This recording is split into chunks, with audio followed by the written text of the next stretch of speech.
इस वीडियो में हम लोग सेकेंडरी एयर डैम्पर कंट्रोल के बारे में स्टडी करेंगे, एसएडीसी। इसका ऑपरेशन बहुत इंपॉर्टेंट होता है बॉयलर के हेल्दी वर्किंग के लिए।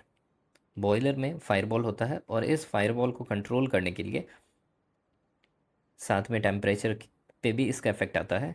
इसका ऑपरेशन अंडरस्टैंड करना बहुत इंपॉर्टेंट है और इसका एक इम्पॉर्टेंट रोल है इन सबके हेल्दी वर्किंग कंडीशंस के लिए। स्टार्ट करते हैं। Secondary air damper control SADC actual में क्या है? एसएडीसी एक विंड बॉक्स है जिसके अंदर सेकेंडरी एयर जो भी आ रहा है फोर्स ड्राफ्ट एफडी फैन से वो आकर कलेक्ट होता है। ये विंड बॉक्स जो होता है, सपोज ये फर्नेस का टॉप व्यू है, ये फ्रंट पार्ट हो गया फर्नेस का और ये रेयर पार्ट हो गया और इधर left wall and right wall हो गया। यहीं पर एक बॉक्स अटैच होता है जिसमें कि आने के बाद दोनों साइड में एयर कलेक्ट होता है, सेकेंडरी एयर। इस बॉक्स के अंदर एक बड़ा सा डक्ट आता है और वो डक्ट एक बड़ा सा बॉक्स बनाता है। उस बॉक्स के अंदर टोटल जो सेकेंडरी एयर है वो कलेक्ट होता है left side and right side. उसके बाद इनके कॉर्नर्स पे अरेंजमेंट होता है डैम्पर्स का, जिस डैम्पर की तरफ कंट्रोल्ड फैशन में अंदर की तरफ एयर फ्लो करता है। ये एक बॉक्स को अगर सपोज ये मानते हैं, इस साइड को बॉक्स मानते हैं, तो इधर से कंट्रोल्ड डैम्पर्स के थ्रू एयर इंटर करेगा सेकेंडरी एयर और अंदर जाकर कंबशन कराएगा और फिर फाइनली ये चला जाएगा आईडी फैन की तरफ बर्न होने के बाद। पाथ जो भी हो, टॉप से जाकर सेकेंड पास में जाएगा और सेकेंड पास के बाद जाएगा आईडी फैन की तरफ, फ्लू गैस चला जाएगा।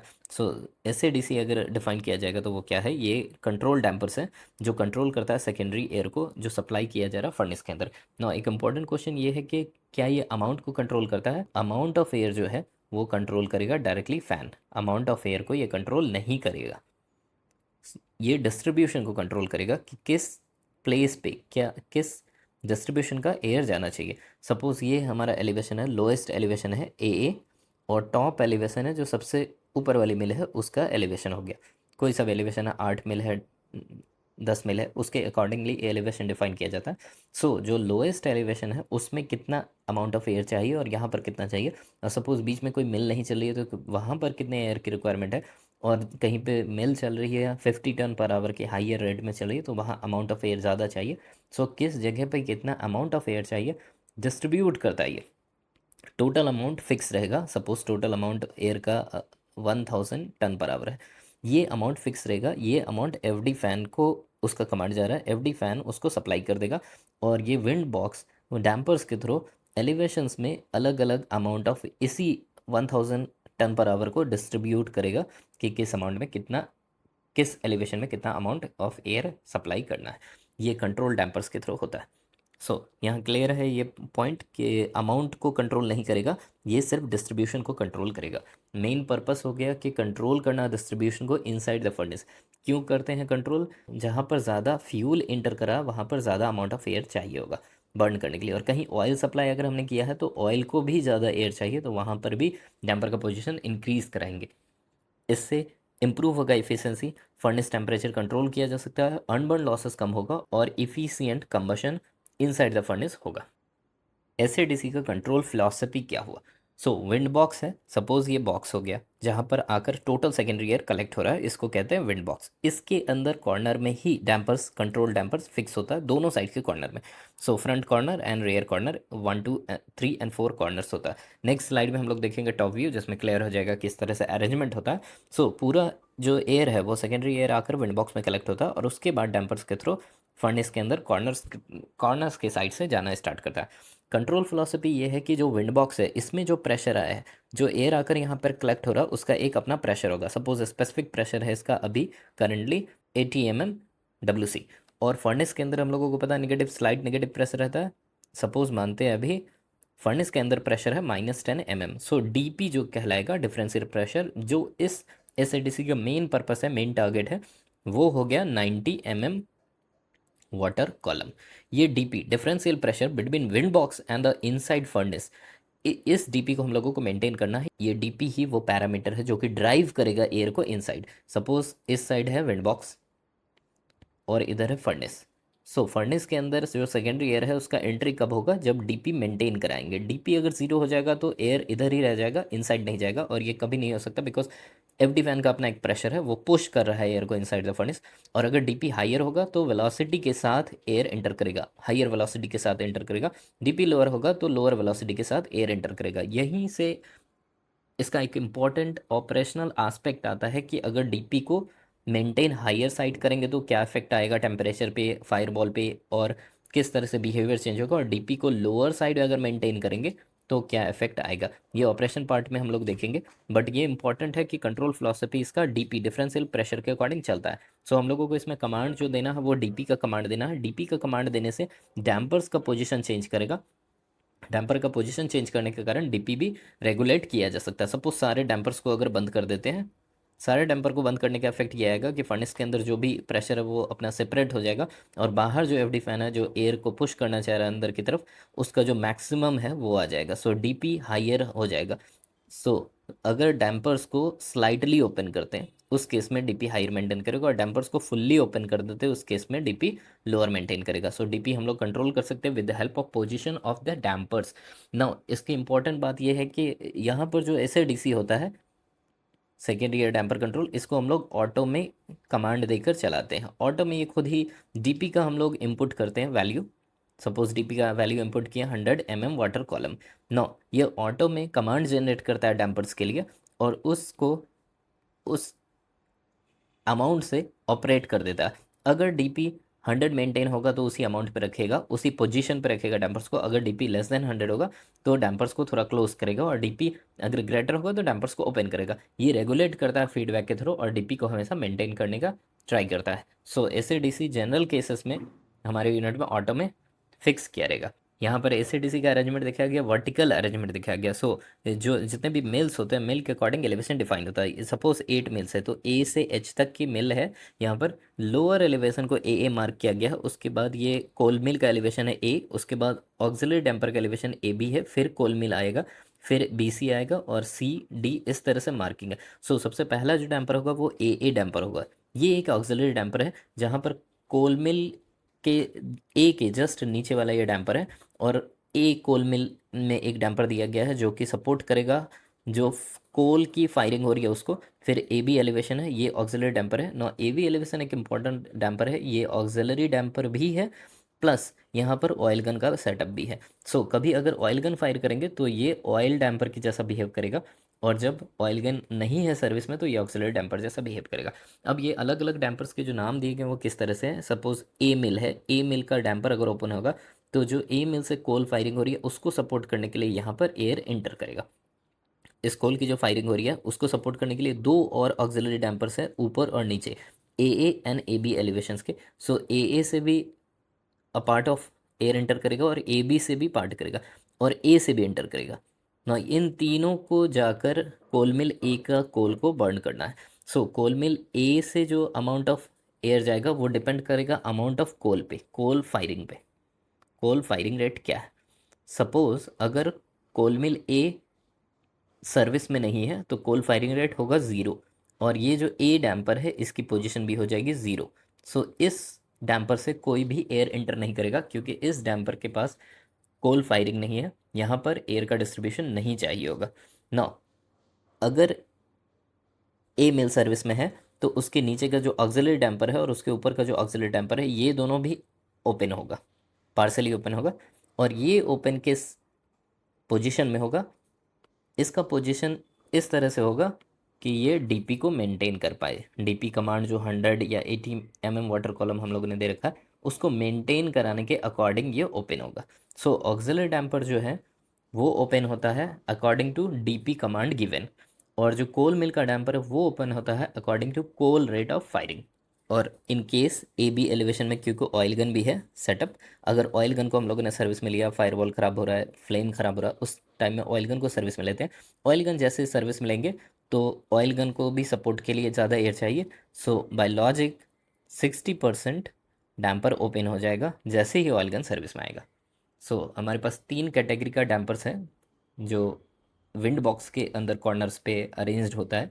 एक कैटेगरी है कोल के लिए जो A B C D nomenclature से दिया गया है, और फिर है ऑक्सिलरी डैम्पर्स जो कोल के फ्लो को सपोर्ट करने के लिए है, ये है ए बी बी सी, ये कोल मिल के ऊपर और नीचे सपोर्ट के लिए दिया गया है, C D, like this.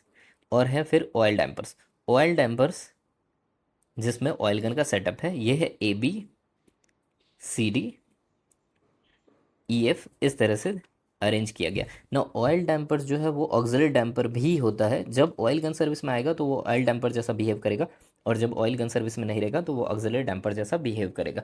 So normal case में ऑयल सर्विस में नहीं रहता है तो वो ऑक्सिलरी डैम्पर का काम कर रहा होता है, और उसका कमांड मॉड्यूलेटिंग होता है, मतलब उसका कमांड इस तरह से होगा कि वो डीपी को मेंटेन कर पाए।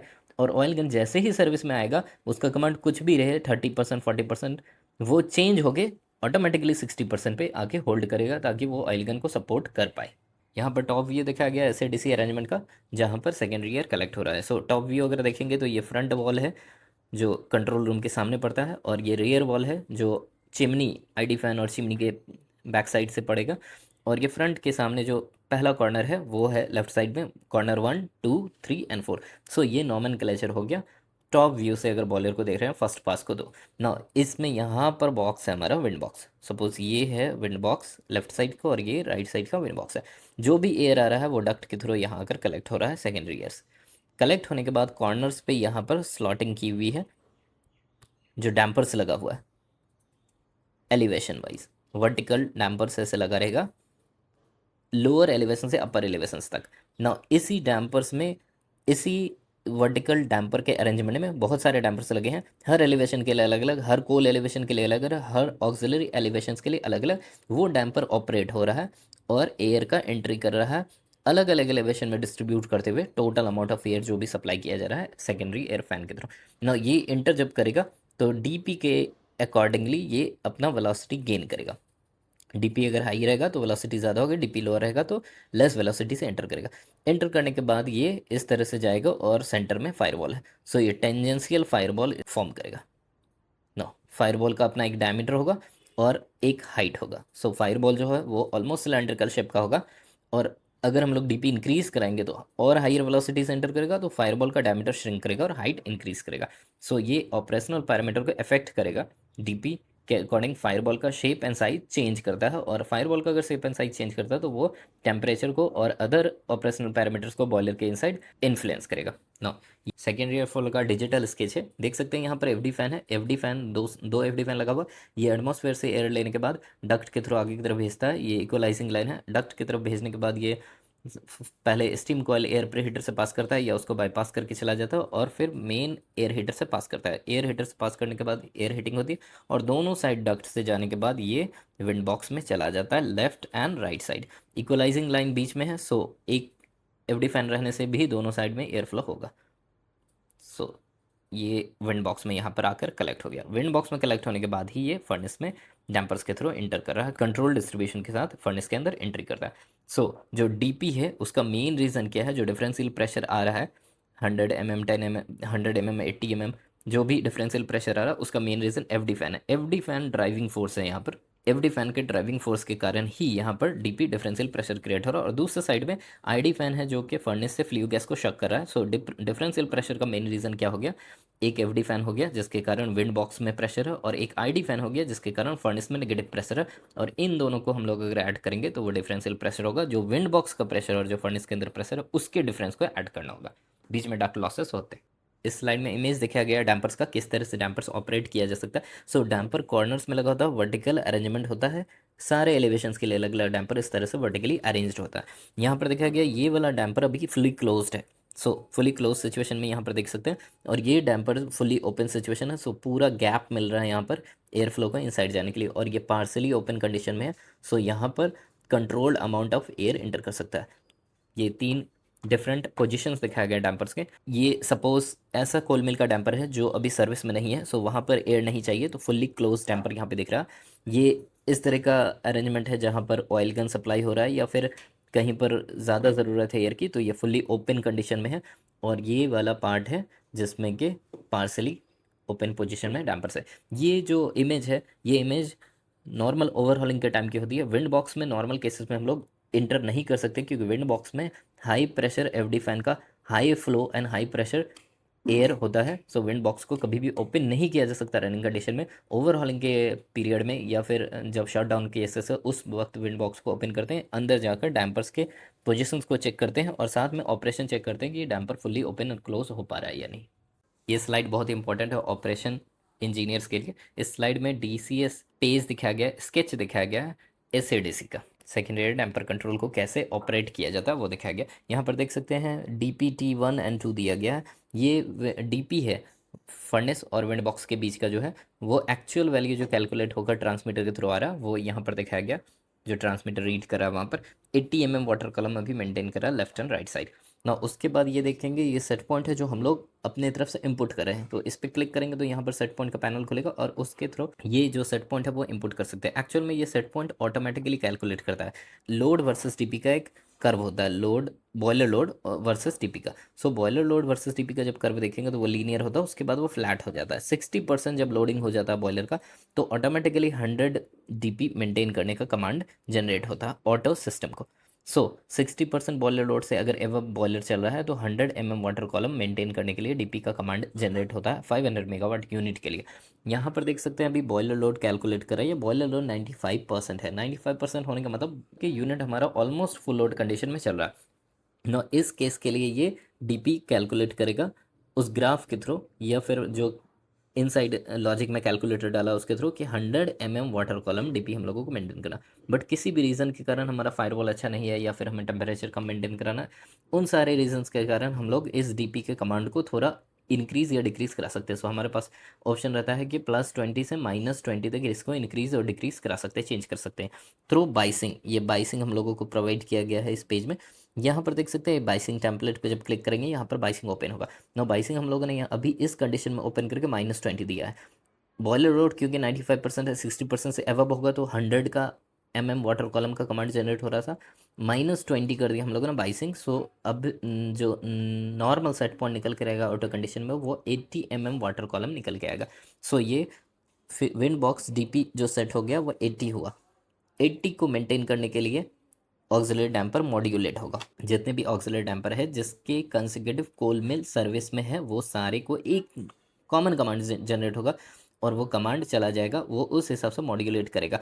ये कमांड जो भी जनरेट होगा अगर ये डीपी फॉल करेगा तो इसको ये और डिक्रीज करेगा पोजीशन को ताकि डीपी को ये मेंटेन कर पाए, और अगर डीपी हायर साइड में मेंटेन करेगा तो ऑक्सिलरी डैम्पर को ये ओपन ज़्यादा करेगा ताकि ये डीपी को कंट्रोल करके नॉर्मल कंडीशन सेट पॉइंट के क्लोज रख सके। बाकी जितने भी कोल मिल वाले एलिवेशन है वो कोल रेट के अकॉर्डिंग पर्टिकुलर ओपन और क्लोज होंगे। According to the coal rate वो ओपन एंड क्लोज होंगे। और जब भी किसी ऑक्सिलरी डैम्पर जिसमें ऑयल गन सेटअप भी प्रोवाइड किया गया है और ऑयल गन फायरिंग कर दी जाएगी वो ऑक्सिलरी डैम्पर ऑटोमेटिकली 60% पे आके होल्ड कर जाएगा। सो यहाँ देखेंगे हम लोग वन बाय वन करके। ये कोल मिल ए का एलिवेशन है। सो कोल मिल ए क्योंकि सर्विस में नहीं है ये 0% पे रहेगा। यहाँ ये वैल्यू दिखा दिया गया है, ये फॉल्स वैल्यू है, ये एक्चुअल में क्लोज कंडीशन में रहेगा।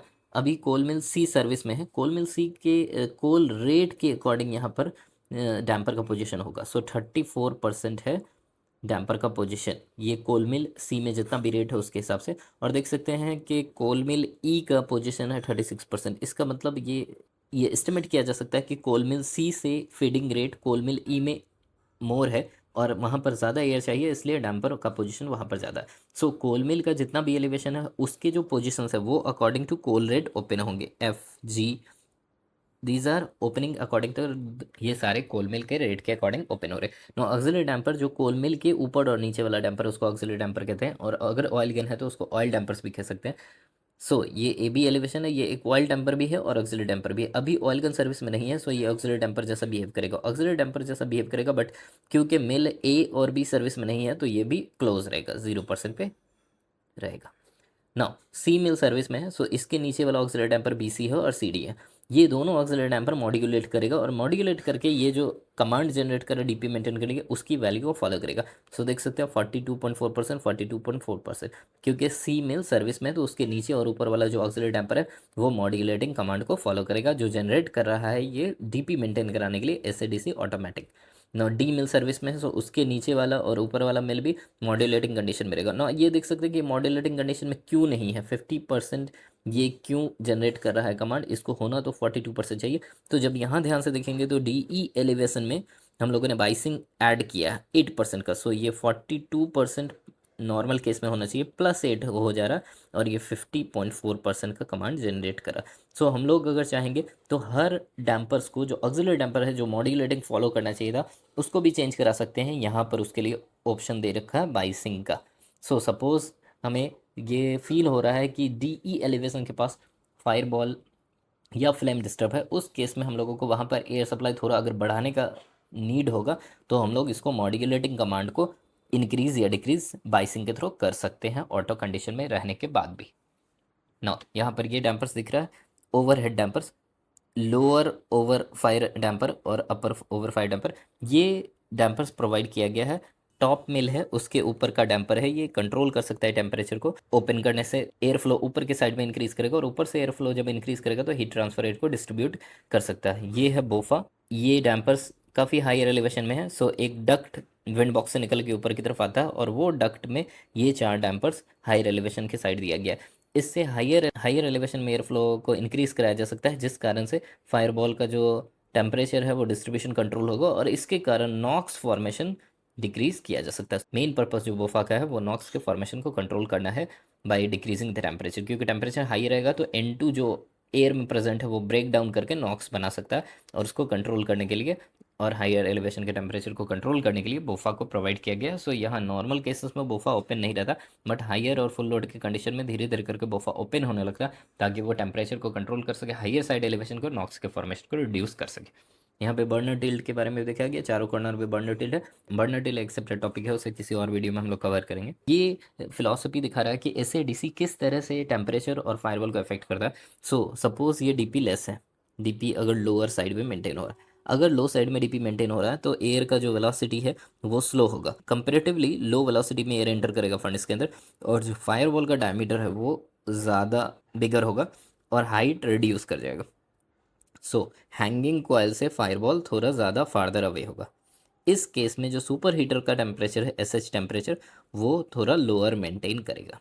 सो अगर कभी super heater temperature high maintain हो रहा है तो हम लोग डीपी को लोअर साइड में मेंटेन करेंगे, उससे फायरबॉल का डायमीटर बढ़ जाएगा और हाइट कमेगा। सो ये डिस्टेंस बढ़ जाएगा, हैंगिंग कॉयल से फायरबॉल का डिस्टेंस बढ़ जाएगा, जिस कारण से टेम्परेचर को कंट्रोल किया जा सकता है, हाई साइड के टेम्परेचर को कंट्रोल किया जा सकता है ना। इसी में विंड बॉक्स का डीपी हमने इंक्रीज कर दिया। सो विंड बॉक्स की जो एंट्री वेलोसिटी है एयर फ्लो की, वो कंपेरेटिवली हायर होगी, और इस कारण से ये नैरो फायरबॉल क्रिएट करेगा। सो नैरो फायरबॉल क्रिएट करेगा तो ये फायरबॉल का हाइट इंक्रीज कर जाएगा। सो हाइट ऊपर की तरफ जाएगा, हैंगिंग कॉयल से इसकी डिस्टेंस जो है वो रिड्यूस कर जाएगी, और hanging coil super heater coil से, तो इस केस में हमें सुपर हीटर टेम्परेचर हाइयर मिलेगा, सुपर हीटर टेम्परेचर इंक्रीज मिलेगा। सो अगर कभी सुपर हीटर टेम्परेचर फॉल कर रहा है तो डीपी हम लोग इंक्रीज करा सकते हैं, इससे टेम्परेचर में थोड़ा सा गेन मिलेगा। सो डीपी इंपॉर्टेंट इसलिए है क्योंकि फायरबॉल के शेप एंड साइज को चेंज कर सकता है, और उसके अकॉर्डिंग एसएच टेम्परेचर कंट्रोल कर सकता है। जनरली जो डीपी मेंटेन करते हैं हम लोग 500 मेगावाट यूनिट में, वो 80 to 100 वाटर कॉलम मेंटेन करते हैं। 80 लोअर साइड और 100 water column higher side maintain किया जाता है। सो इससे अगर लोअर मेंटेन करेंगे तो क्या इफेक्ट आएगा, सपोज कोई डीपी मेंटेन कर रहा है लेस देन 50 वाटर कॉलम, इसके कारण वेलोसिटी बहुत ज़्यादा कम हो जाएगी एयर फ्लो की कंपेरेटिवली, और इस कारण से डायमीटर जो फायरबॉल का वो इंक्रीज करेगा। डायमीटर इंक्रीज करने से ये इफेक्ट आएगा कि जो वाटर वॉल ट्यूब्स है उसके काफ़ी क्लोज आ जाएगा फायरबॉल, जो चारों तरफ वाटर वॉल ट्यूब्स हैं उसके काफ़ी क्लोज आ जाएगा फायरबॉल, जिस कारण से वाटर वॉल ट्यूब्स का टेम्परेचर, मेटल टेम्परेचर एक्सकर्सन हो सकता है, और बहुत ही हायर एक्सपोज टेम्परेचर में रहने के कारण वाटर बॉल ट्यूब्स फेल कर सकता है, पंचर हो सकता है। सो बॉयलर ट्यूब लीकेज आ सकता है वाटर बॉल ट्यूब्स में। नो अगर 100 है मेंटेन करना, और इसे हम लोग 120-130 वाटर कॉलम मेंटेन कर रहे हैं, इस केस में क्या होगा, इस केस में ये हाइट काफ़ी ज़्यादा इंक्रीज कर जाएगी, और इंक्रीज करते करते ये जो हैंगिंग कॉइल्स है टॉप में उसके काफ़ी क्लोज आ जाएगी। क्लोज आने के कारण अब एसएच टेम्परेचर जो सुपर हीटर कॉइल्स है उसका मेटल एक्सकर्सन हो सकता है, और उसके मेटल एक्सकर्सन के कारण बॉयलर ट्यूब लीकेज हो सकता है सुपर हीटर कॉइल्स में। सो दोनों केसेस हमारे लिए अनहेल्दी कंडीशन क्रिएट करेगा। 80 से बहुत ज़्यादा कम मेंटेन करना और 100 से बहुत ज़्यादा हाइयर मेंटेन करना, दोनों केसेस में अनहेल्दी कंडीशन क्रिएट होता है। अदर पैरामीटर्स जो सुपर हीटर टेम्परेचर को अफेक्ट करते हैं, बॉयलर लोड है, कोल फायरिंग और डिस्ट्रीब्यूशन है, एक्सेस एयर फ्लो है, बर्नर टेल्ड है, स्प्रे कितना लग रहा है वो है, और क्या कंडीशन में ट्यूब्स अंदर है, कितनी फॉलिंग हुई है वो है, कोल का क्वालिटी और मॉइस्चर भी है।